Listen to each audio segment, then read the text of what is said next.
Bonjour, me voilà de retour. Alors, j'avoue, pour cette vidéo, je me suis demandé comment j'allais faire. Est-ce que j'allais faire une vidéo, entre guillemets, normale, ou je vais aller mettre cette vidéo dans la série, entre guillemets, crise, pas de crise, non, qu'est-ce que je raconte?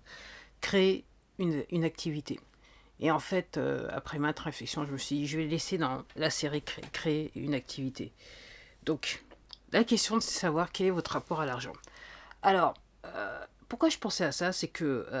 et en fait, c'est ce qui m'a poussé à aller dans le développement personnel, c'est qu'à un moment, je me suis dit, c'est pas normal ce qui m'arrive. J'ai en apparence tout pour moi, bien que quelquefois j'ai eu tout contre moi, mais en apparence, quand on regarde objectivement ce que j'ai fait dans ma vie, c'est impossible. C'est impossible ce qui m'arrive, quoi. Il y a un truc, quoi. Et c'est comme ça que je suis rentrée dans le développement personnel.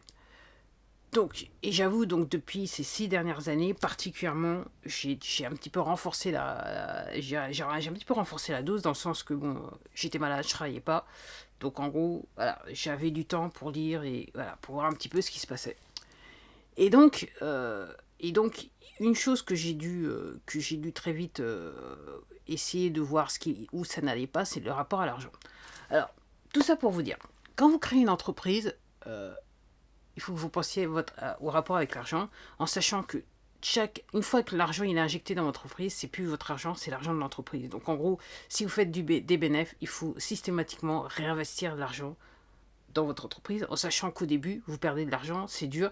Donc, entre guillemets, il y a peut-être, vous aurez besoin d'emprunts, voilà, de prêts ou de mettre des fonds personnels, rajouter des fonds personnels pour, entre guillemets, soutenir cette activité.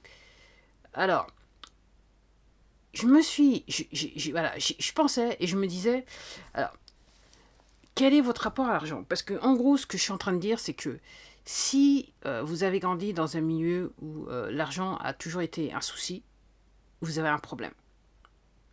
Et il y a de fortes chances pour qu'en plus de ça, si vous êtes toujours salarié et que vous êtes entre guillemets proche du SMIC ou SMICA, enfin voilà, vous voyez ce que je veux dire, il y a de fortes chances pour que l'argent soit encore un problème pour vous.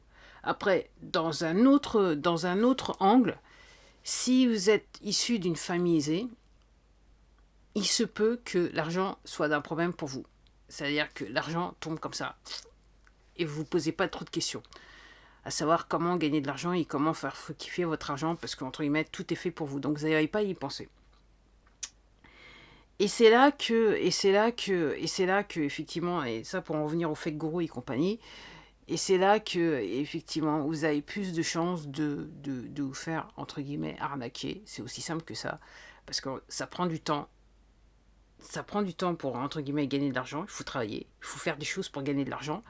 Et c'est là qu'il y a la place pour les fake gurus. Parce que, et je comprends pourquoi il y en a autant. Parce que quand vous allez sur Internet, vous regardez les choses et vous regardez les gens, les influenceurs et tout ça parler, vous avez l'impression que ces gens, ils font rien, ils gagnent de l'argent.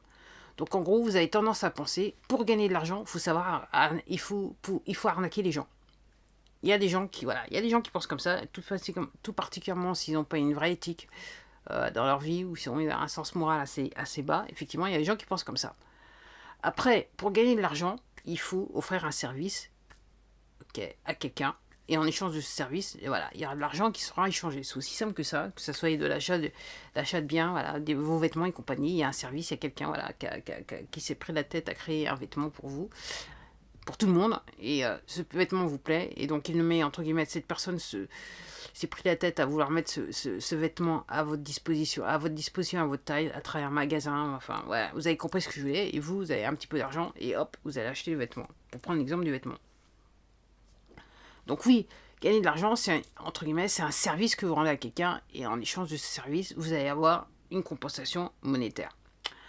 Après, par rapport à votre rapport à l'argent, je disais, si, et ça a été mon cas, j'ai grandi dans un milieu pas extrêmement pauvre, mais clairement l'argent était le sujet. Et l'argent, et voilà, je me souviens des phrases clés. Faut attendre un petit peu.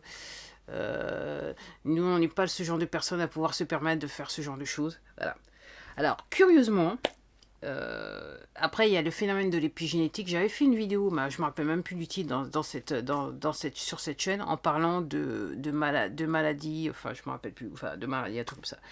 Donc, l'histoire de l'épigénétique, moi, quand je réfléchis, dans ma famille, il y a toute une génération, enfin, ça date de plusieurs générations, donc c'est rien de nouveau. Donc, me voilà, moi, à 50 ans, et donc, je reprends la chose, donc, vous savez, donc, dans la situation où je suis actuellement, et effectivement, le rapport à l'argent. Et là, je réfléchissais il y a quelques semaines de ça, je me suis encore reposé la question, et je me suis dit, est-ce que quelque part, et c'est la question que je pose par rapport à, êtes-vous prêt à créer une activité, et surtout, alors, ouais, la question que je me posais, c'est est-ce que je me sabote quelque part, inconsciemment, et c'est le fait que, entre guillemets, malgré le fait que j'ai installé tout un système autour de moi, entre guillemets, je n'ai pas de flux monétaire qui vient adéquat, qui vient de mon côté, si vous voyez ce que je veux dire. Et donc je me posais cette question, et je réfléchissais, et c'est après que je me suis rappelé certaines phrases de mes parents, et je me suis dit, ouais, effectivement, je pense que c'est encore ancré chez moi. Et ça, c'est aussi un phénomène d'épigénétique, quelque part. Et je regardais une vidéo encore ce matin, enfin, c'est hier en gros, je sais pas, voilà. Je regardais une vidéo, et je me disais, la personne parlait de ça, et je me suis dit, oh, ouais, en fait, c'est Mel Robbins, c'est, voilà. Elle a fait un bouquin qui s'appelle 5 secondes. Entre guillemets, il faut prendre une décision en 5 secondes, c'est ce qu'elle dit. Et c'est vrai. Et donc, en gros, quand vous êtes dans une activité, vous prenez des risques, c'est clair. Euh, et l'apport d'argent. Et il y a aussi un truc et c'était la raison pour laquelle je voulais faire cette vidéo, c'est que je me dis, si vous avez un rapport difficile avec l'argent, alors moi, j'ai cette balance dans le sens qu'effectivement, il y a la manière dont j'ai été éduqué. Et j'ai toujours travaillé derrière des caisses. Donc en gros, j'ai toujours manipulé beaucoup d'argent. Et entre guillemets, voilà, ça me faisait rien. Pour être voilà, vous prenez de l'argent, voilà, vous comptez l'argent. J'ai même un moment, j'étais chef de caisse, donc je comptais l'argent quand j'étais jeune. Donc j'avais des milliers et des milliers. Et ça me faisait rien du tout, entre guillemets. Donc c'est votre rapport avec l'argent. Et ce que je disais alors, mon propos, c'est de savoir, quand vous êtes habitué à vivre sur 1 000 euros, le SMIC ou moins du SMIC, ok, vous avez une approche particulière avec l'argent. Et ce que je disais par rapport au développement personnel, self-development en anglais, c'est qu'il faut quelque part prendre l'habitude, et je m'en suis pas rendu compte.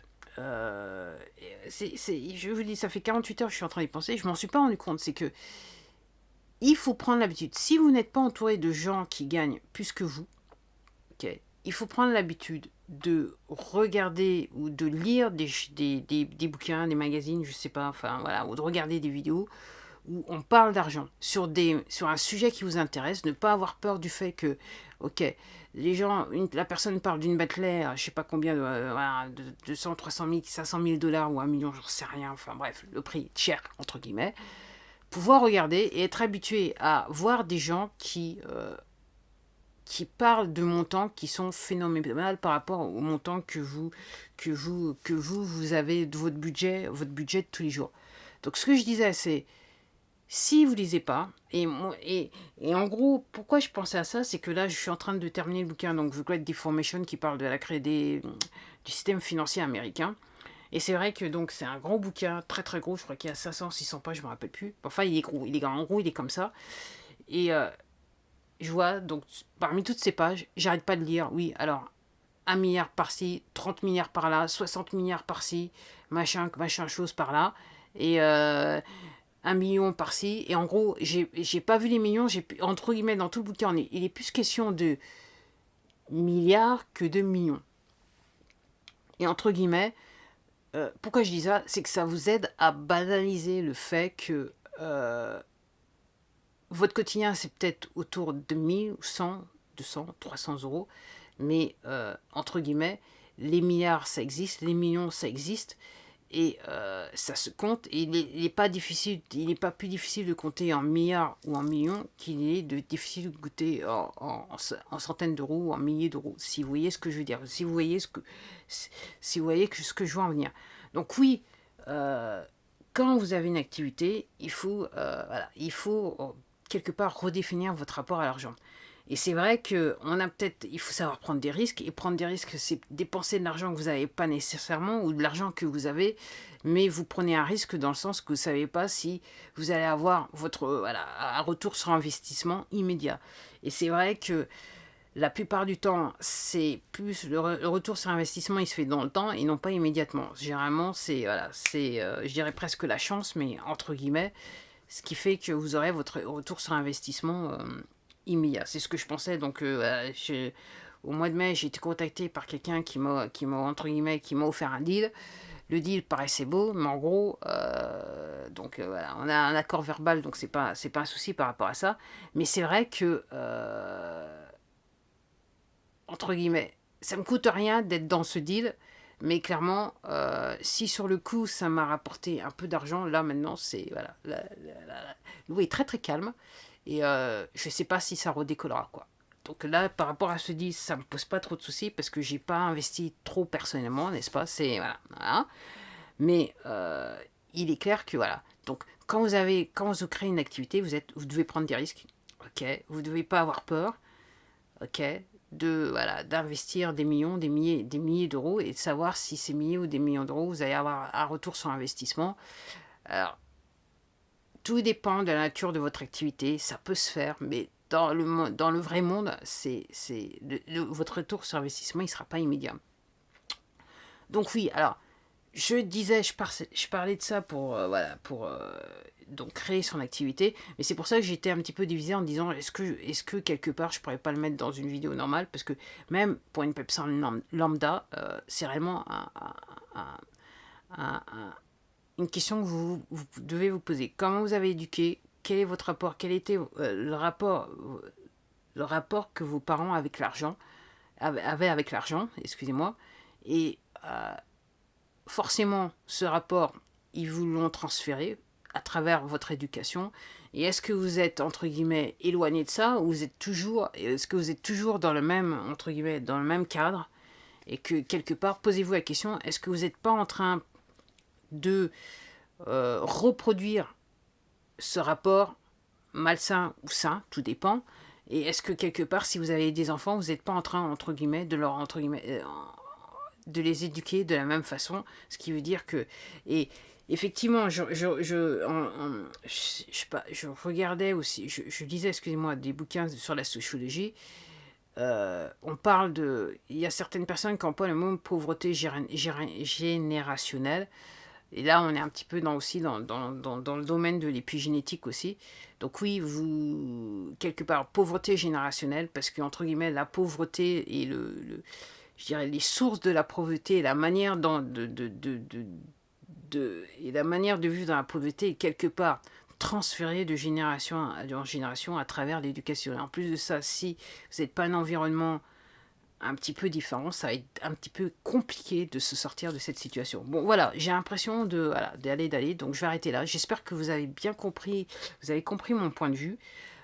C'est un sujet que c'est un petit peu difficile à aborder, mais bon, c'est nécessaire. Et clairement, que si vous créez une activité, votre rapport avec l'argent doit changer, parce que l'argent de votre entreprise, c'est pas votre argent personnel, tout simplement, aussi simple que ça. Et que l'argent de votre entreprise, quelque part, vous allez avoir l'impression, si vous n'avez pas l'habitude d'avoir beaucoup d'argent, de jouer au casino ou à la loterie. Et vous savez qu'à la loterie, il n'y a pas beaucoup de gens qui gagnent. Et généralement, au casino, c'est surtout la maison, enfin le casino qui gagne de l'argent et pas vous. Bon, c'était tout. Je m'arrête là. Je vous remercie d'avoir regardé cette vidéo. Prenez soin de vous et prenez soin de vos finances. Et puis, si jamais vous décidez, vous êtes sur le point de créer une entreprise, une activité, créer une entreprise, bah, je vous souhaite bonne chance et tous mes vœux de réussite. Allez, au plus. Au revoir.